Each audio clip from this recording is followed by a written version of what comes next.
제가 커피 사드릴게요. 아니요, 제가 살게요. 아니요, 제가 사드리고 싶어서 그래요. 저는 그냥 아이스 아메리카노 마실게요. 딴 거 먹어도 돼요, 비싼 거. 무슨 밤라떼 있던데, 맛있어 보이는 거? 커피 있을 것 같은데 없어졌나봐요. 그냥 연유 라떼? 치즈케이크 좋아해요? 좋아요. 디즈니 하나만 따로 다 봤었는데. 디즈니? 디즈니 안 좋아하는구나? 디즈니 그림은 없으세요? 사실 보면 좋겠다. 괜찮죠?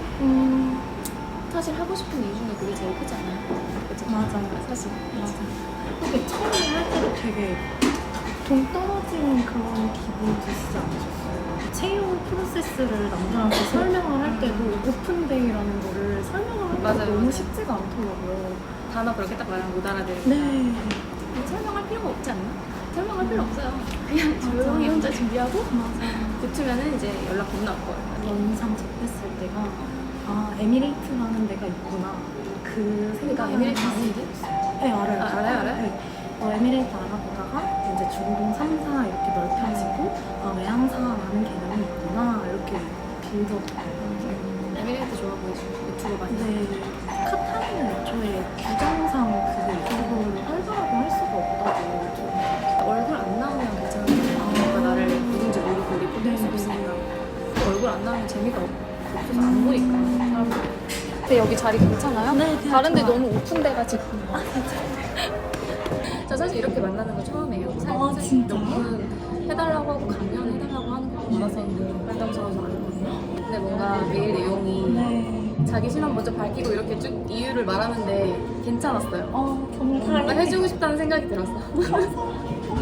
저는 원래 경영학과인데 그 필드 안에서 진짜 이렇게 하고 싶은 일이 하나도 없는 거예요. 그냥 만만하게도 마케팅 이런 거. 저도 미술이 하고 싶지 않았거든요. 아 진짜요? 그래서 전공이 되게 다양한 것 같아요. 이거 하기 싫은데 네. 승은 아무나 할 수 있으니까. 네. 공기업 취업하고 은행원, 뭐 마케팅 MD 막 이런 애들 사이에서 이제 저랑 다른 친구한테 소모한 이렇게 하고 있는 거예요.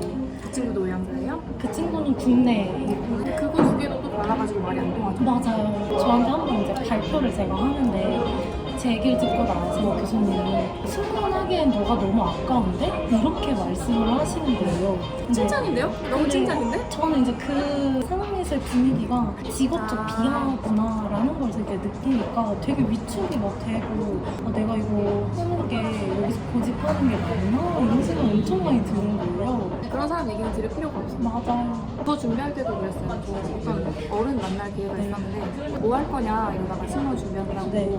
약간 숨 쉬어셔서 그랬나? 막 그거 왜 하려고 그래? 막 내가 물 갖다 달라고 하면 물 갖다 주고 휴지 보러 달라고 하면 휴지 보러 다 주는데 뭐 이러는 거예요. 읽는 5만 점이 다 떨어졌는데 진짜. 근데 별로 신경 쓸 필요 없는 것 같아요. 막상 되고 주변 반응 보면 되게 자랑스러워 하거든요. 저도 그걸 되게 기대하고 있는 것 같아요. 특히 부모님. 저희 부모님도 그랬어요. 처음에 왜 하려고 그때 딱 또 에미레이트를 타고 오셔가지고 네. 일을 하는 걸 직접 본 거죠. 근데 꼭 해야겠냐고 좀 그렇던데 했는데 붙고 나니까 좋아하시더라고요. 요즘엔 엄마 아빠 데리고 여행 꼭 한번 해야 되죠. 그러니까 포장하고 있죠.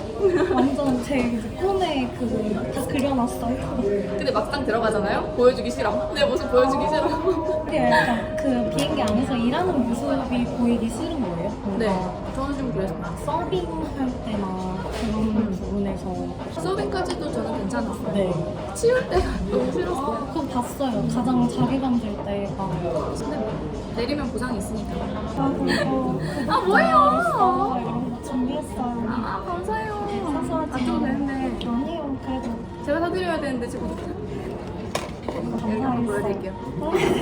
핸드크림 감사히 잘 쓰겠습니다. 안녕하세요 여러분, 갑자기 접니다.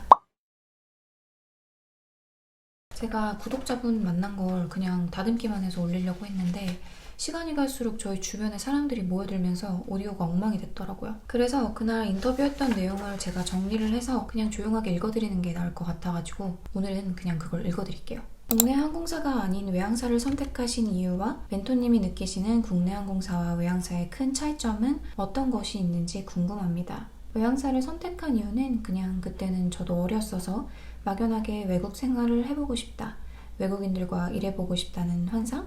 여행 말고는 해외 경험이 없었는데 그렇게 잠깐씩 갔다 오는 여행에서도 그 외국 특유의 자유로움과 쿨한 문화가 되게 좋게 느껴졌어요. 제 성격이랑도 더 맞는다고 생각했던 것 같아요. 앞에 있는 언니 신발이 예쁘면 어디서 샀냐고 물어봐도 아무렇지 않고, 카페에서 옆자리에 앉아있는 처음 보는 사람에게 말 걸어도 이상하게 생각하지 않고, 길을 헤매고 있는 것 같으면 먼저 다가와서 내가 도와줄까? 하는 이런 분위기요. 이런 생각이 있던 와중에 승무원에 대해 관심을 가지게 되었고, 막 검색을 해보다가 정말 처음에 이 직업에 대해 알아보기 시작할 때는 저도 대한항공 아시아나밖에 몰랐어요. 아무튼 검색을 해보는데 우연히 전직 에미레이트 승무원의 블로그를 보게 된 거죠. 처음 보네 신기하다 하고 글을 쭉 읽어보는데 중동 항공사더라고요. 거기에서 외국 항공사에서도 한국인을 꽤 뽑는구나 라는 걸 알게 되었고, 그렇게 정보를 막 파고 파다가 해외 항공사들에 대해 알게 되었어요. 멋있어 보이더라고요. 외국에 살고 싶어, 외국인들 좋아, 불특정 다수 좋아, 여행 좋아. 저에게 아주 딱이었던 거죠. 그렇게 끌렸던 것 같아요. 지금 생각해보니 그때는 저도 제 자신에 대해 잘 몰랐네요. 한국 항공사와 외항사의 차이는 다들 알고 계시는 위계 질서가 아닐까? 제가 둘 다 경험을 해본 건 아니지만 유튜브를 통해서 아니면 제 주변 또 건너서 국내 항공사를 다니는 친구들 얘기를 들어보면 손님들보다 동료들 간에 사회생활에서 오는 스트레스가 크더라고요. 단적인 예로 국내 항공사 다니는 지인은 일이 널널하면 선배 승무원이랑 있는 시간이 많아지고 신경 써야 하는 게 싫어서 차라리 매일매일이 바쁘고 만석이었으면 좋겠대요.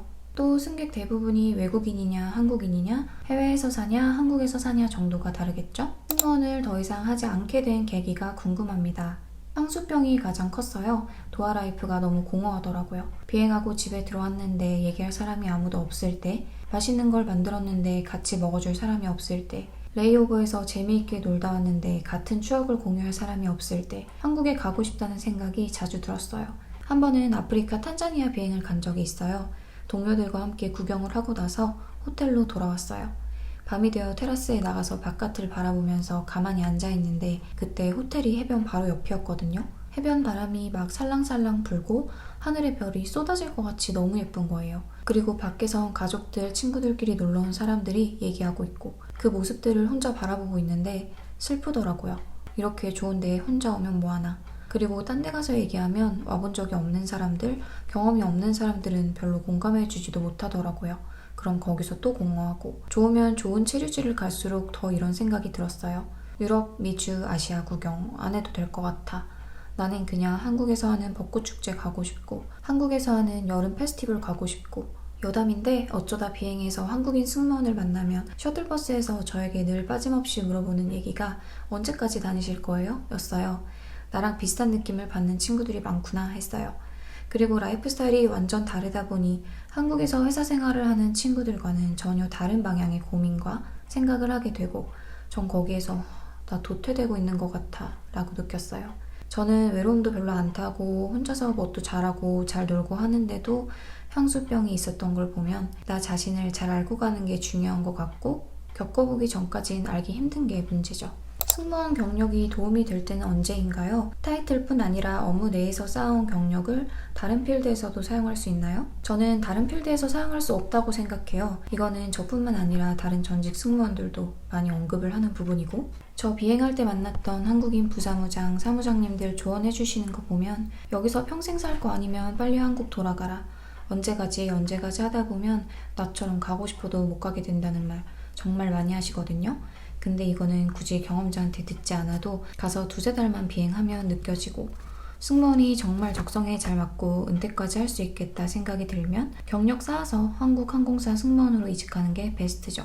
직접적인 경력 인정이 되니까요. 승무원 경력이 도움이 되는 거는 사람들한테 호감 사는 거, 이거 하나는 도움이 되는 것 같아요. 아무래도 모르는 사람들을 대하는 게 익숙해지다 보니까 어디 가서 첫인상도 좋게 심어줄 수 있고 좀 능글맞아지고 또 사람들도 호의적으로 봐주고 그러더라고요. 전 옛날에는 정말 먼저 말도 안 걸었고 말 거는 것도 어색해하고 그랬는데 서비스직하고 먼저 다가가는 게 정말 너무 쉬워졌어요.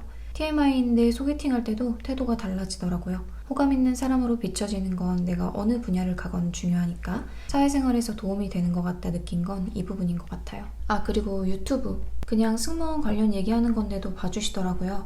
아니면 비슷하게 작가 같은 걸 해볼 수도 있을 것 같아요. 아무래도 일상이 일반적이지 않다 보니까 재미있는 에피소드나 경험이 많이 생기거든요. 그 얘기를 브런치 같은 플랫폼에 써본다든지 웹툰, 책, 블로그 운영 등등 좋은 것 같아요. 이 일을 하기 위해 어떤 준비를 하셨나요? 영어 공부, 자기 관리부터 시작하여 처음 CV를 작성하고 면접을 참여하기까지의 과정을 자세히 듣고 싶습니다.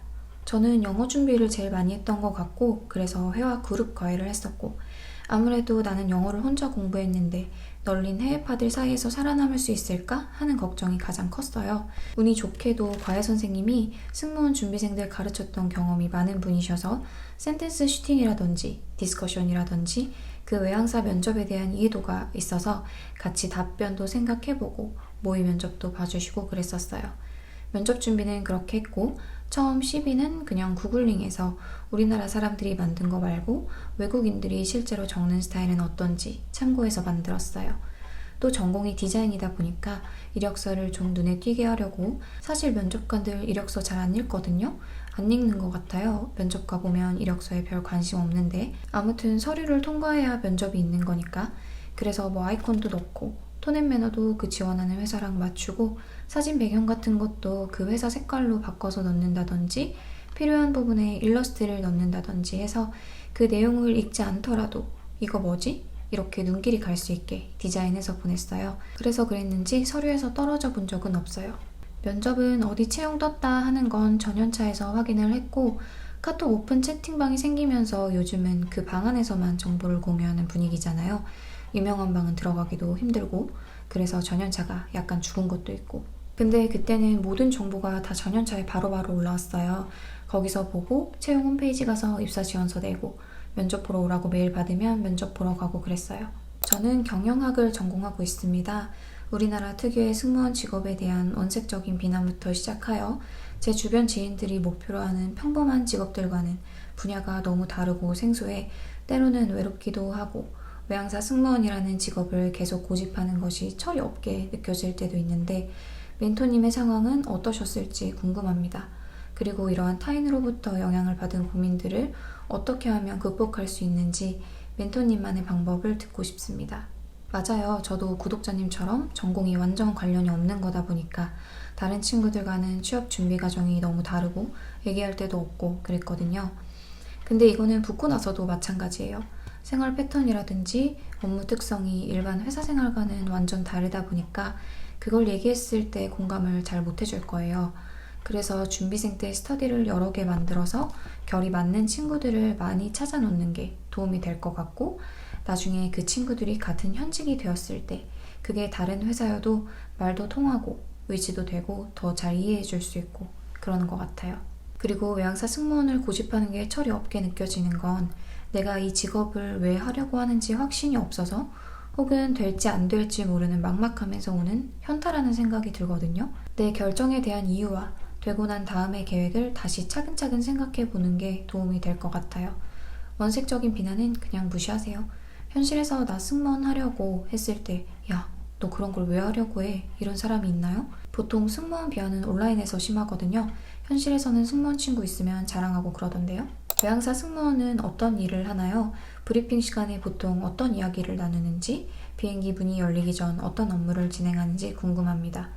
또한 멘토님이 담당하고 계셨던 주 업무는 어떤 업무였는지 궁금합니다. 딱 한마디로 무슨 일을 한다 이렇게 말하기가 어려운 것 같아요. 브리핑 때는 주로 그날 비행이 있을 특이사항에 대해 얘기하고 비행기 문이 열리기 전에는 비행기 문이 닫히고 난 후 모든 상황에 쓰여질 장치, 용품들을 확인하는데 이거는 제 채널에 업무 루틴 엄청 자세하게 설명해 둔 게 있거든요. 그 영상을 참고하면 될 것 같아요. 카타르 승무원의 하루 일과는 어떻게 구성되어 있나요? 일반 사무직과 비교하였을 때 어떤 부분이 제일 차이가 있을까요? 사무직과 승무원을 모두 경험해 보신 멘토님의 입장에서 9to6 근무 방식에 비해 승무원 근무 방식은 어떠한 차이가 있고 또 그에 따른 장단점은 어떤 것들이 있는지 궁금합니다. 승무원은 스케줄 근무를 하니까 9to6에 비해 쳇바퀴 같은 느낌이 덜하다는 게 장점인 것 같아요.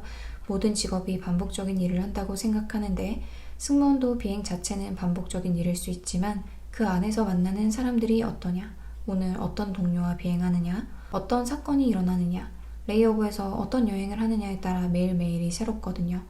그리고 유니폼이 있다는 것도 장점인 것 같아요. 출근할 때 옷 고민 안 해도 되는 게 굉장한 거였더라고요. 근무 단점은 규칙적인 생활이 불가능하다 보니 건강에 좋지 않다?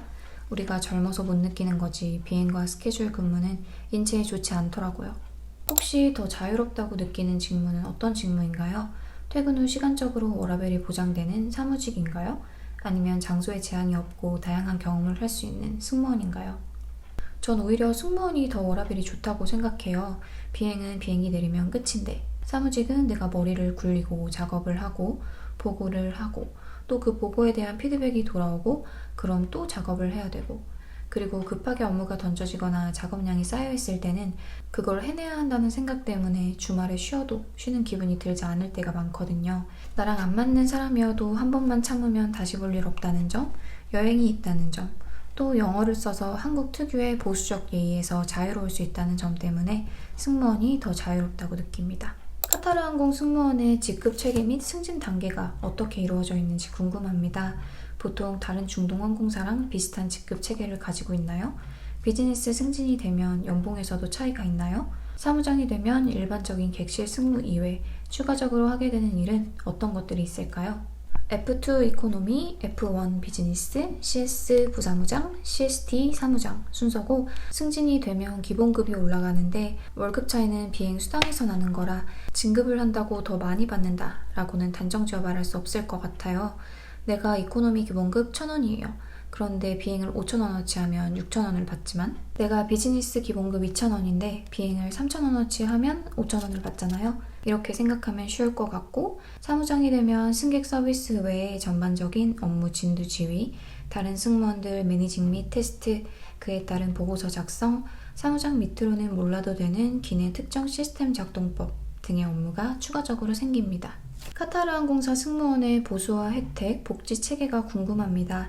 티켓 할인 제공, 숙소 제공, 세금 면제 이외에 한국과 비교했을 때 특별하거나 만족도가 높은 복지가 있나요? 보수는 이미 전직 승무원들이 다 공개를 해서 그게 맞아요. 복지는 말씀하셨던 거 다 포함하고 그중 가장 좋은 건 묻지도 따지지도 않고 최장 30일 정도의 휴가를 쓸 수 있다는 점. 그리고 회사에서 최고의 복지는 상식적인 사람들이라고 생각해서 사내 정치 없고 일 못하는 사람 딱히 없고 하고 싶은 말 할 수 있고 텃세 없는 게 가장 좋았어요. 또 의료비 80%를 회사에서 지원해주고 제일 신기했던 건 카타르 시내에 나가서 카타르 항공 사원증을 보여주면 대부분의 식당에서 20%를 할인해줍니다. 카타르에서는 카타르 항공이 약간 우리나라 삼성 같은 느낌이라고 해야 되나? 승무원이라고 하면 눈이 반짝반짝해지고 우아하는 분위기라 뭔가 웃기면서도 기분 좋았던 기억이 나요. 일에서 가장 보람을 느끼는 점은 무엇인가요? 반면에 일에서 가장 힘들거나 괴로운 점은 무엇인가요? 반복적인 업무를 진행하면서 회의감이 들 때도 있으신가요? 멘토님의 경험을 듣고 싶습니다. 솔직히 보람 느끼는 건 끝내주는 도시에서 레이오버 할 때죠. 스케줄 봤는데 막 베니스, 몰디브, 잔지바르 이런 데 나오면 일할 의지가 생기고 아니면 비행 끝나고 하기하는데 너무 멋있어요. 덕분에 나이스 플라이트였어요. 같이 사진 한 번만 찍어줄 수 있어요? 할 때 조금 뿌듯하더라고요. 나쁜 뜻이 아니라 관종이면 관종일수록 직업 만족도 높을 거라고 생각해요.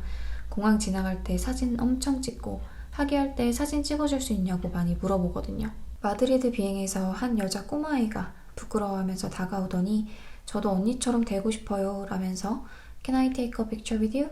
하던 모습이 생각나네요. 저한테 괴로웠던 건 프리빌리지 클럽 레크루트먼트라고 해서 승객들한테 카타르 항공 회원가입하도록 권유해야 하는 게 있거든요. 몇 명 가입하게 했느냐에 따라서 평가 점수가 달라지기도 하는데 저는 약 파는 거 정말 싫어하는 사람으로서 근데 너 우리 항공사 자주 이용해? 자주 타면 회원가입해보는 거 어때? 그럼 이것도 되고 저것도 되고 이런 혜택이 있는데 어쩌고 저쩌고 평가 비행 때마다 이거 말 꺼내기가 정말 괴로웠어요. 아무리 자연스럽게 말해도 티가 나기 마련이거든요. 반복적인 업무에 대한 회의감은 아까도 말했지만 저는 모든 직업이 다 반복적인 일을 한다고 생각해서 일에서 오는 회의감보다는 향수병 때문에 오는 회의감이 있었던 것 같아요. 내가 지금 여기 중동 땅에서 뭐하고 있는 거지? 이런 거요. 승무원이라는 직무 내에서 남들과 차별점을 둘 수 있는 방법이 있을까요? 대체 불가능한 승무원이 되기 위한 멘토님만의 자기 발전 방법이 있다면 무엇인가요? 차별점을 둘 수 있는 가장 쉬운 방법은 아무래도 다국어 능력 같아요. 외국 항공사긴 하지만 영어 소통이 아예 안 되는 승객들도 생각보다 많거든요. 한 번은 이란 비행을 하는데 할머니셨거든요. 몸이 불편한 걸 계속 이야기하시는데 제가 페르시안을 못 알아들어 난감했던 적이 있어요. 다른 승무원들 중에서도 페르시안을 할 수 있는 사람이 없었어요. 또 스페인어만 할 줄 아는 아주머니가 기내식을 못 알아들어서 제가 막 그림 그려가면서 설명해 드렸던 적도 있고, 일본이나 중국 비행이면 다짜고짜 일본어 중국어로 말하기도 하고 그러거든요. 단어만으로라도 표현할 줄 알면 손님께도 내 비행 생활도 편해지는 것 같아요. 특히 영어 다음으로 스페인어가 많이 쓰여서 스페인어 할 줄 알면 편해요. 대체 불가능한 승무원이 되기 위한 그런 거는 저는 그냥 손님들이 말 걸 때 귀 기울여서 들어주는 거? 최대한 표정 연기도 하고 리액션도 잘해주고 그러면 다들 좋아하셨던 것 같아요. 카타르 승무원이 되기 위해 어떤 지식, 기술 등이 필요한지 따로 가이드가 되어 있는 건 아니지만 그래도 가산점을 얻을 수 있는 자격증이 있을까요? 필요하거나 가산점 주는 자격증은 없어요. 그나마 의학에 관한 얕은 지식이라도 있으면 교육대나 기내 응급 상황 때 당황하지 않고 잘할 수 있는 것 같고, 중동 문화에 익숙하면 좋을 것 같고, 사실 가장 필요한 건 교육 때 외워야 하는 실무 매뉴얼이죠. 제가 또 이거 비행 때 들고 다니려고 A5 사이즈로 정리 싹 해놓은 거 아직 가지고 있거든요. 합격하면 연락주세요. 승무원 직무의 커리어 패스, 경력 확장 방향이 궁금합니다. 외항사 내 지상직 등 다른 직무로 전환하는 케이스가 있을까요? 만약 직업 전환을 할 때 해외에서 계속 생활하고 싶다면 선택할 수 있는 직업이나 직무는 어떤 것들이 있을까요? 사무장까지 하다가 PO, 퍼포먼스 오피서, PM, 퍼포먼스 매니저처럼 승무원들 관리하는 팀으로 들어가기도 하고, 아닌 복지팀도 있고, 교육관, 면접관, 하마드 공항직, 아니면 인천공항직도 할 수 있고, 해외에서 계속 살고 싶다면 다른 항공사 승무원이나 사무직으로 지원할 수도 있고요.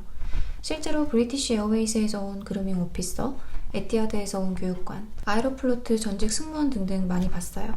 마지막으로 저에게 해주고 싶은 조언이 있으실까요? 만약 멘토님이 대학교 4학년으로 돌아가신다면 무엇을 더 하고 싶으신가요? 이것만큼은 잘했다, 이것만큼은 후회한다 등 멘토님의 조언을 듣고 싶습니다. 일단 이렇게 구독자님이 하고 싶은 직종의 멘토를 찾아서 컨택을 했다는 게 전 너무 멋있어요. 그리고 제가 대학교 4학년으로 돌아간다면 취업 준비도 취업 준비지만 좀 하고 싶은 걸 다 해보고 밖으로 많이 돌 것 같아요. 내가 지금은 외항사 승무원이 되고 싶지만 진짜 관심이 이거 딱 하나만 있지는 않을 거잖아요. 뭐 전공인 경영 쪽에서 조금 흥미를 느끼는 내용이 있을 수도 있고, 아니면 내가 어디에 재능이 있어서 그거 관련 활동을 해볼 수도 있고, 유튜브를 시작해볼 수도 있고, 아니면 제가 이렇게 구독자님 멘토링 해드리는 것처럼 구독자님 학교에 가고 싶어하는 고등학생들을 대상으로 멘토링을 해줄 수도 있는 거고, 글 쓰는 걸 좋아해서 어디에 글을 올려볼 수도 있는 거고요. 저는 진짜 집순이라 어렸을 때 바깥 활동도 정말 안 하고 조금씩 관심 있던 거 몇 개를 생각만 하고 귀찮아 이랬던 게 지금 오니까 조금 후회가 되더라고요. 그때 그걸 해봤으면 기회가 왔을까? 지금쯤 다른 일을 하고 있지 않을까? 이런 생각도 들고요. 다른 거 하다가 막 귀인을 만나서 완전 다른 방향으로 갈 수도 있는 거고, 외항사 승무원보다 훨씬 더 좋은 직업을 갖게 될 수도 있는 거고요. 그리고 지금 해봤던 게 승무원을 그만두고 나서 새로운 분야로 갈 때 도움이 될 수도 있어요. 저 같은 경우에는 승무원 하기 전에 협업 해봤던 거, 디자인, 브랜딩 해봤던 거, 프리랜서 해봤던 거, 결론적으로는 이것들 때문에 승무원을 그만두고 나서도 전공으로 다시 쉽게 틀 수 있었거든요. 그래서 너무 막 면접, 취업 이러지만 말고 4학년 급하다고 생각하는데 전공을 바꿔서 대학을 다시 가도 인생 안 망하는 나이예요. 그리고 승무원은 되건 되지 못하건 플랜 B가 필요한 직종이니까 이 부분에 대해서 꼭 고민해보라고도 하고 싶네요.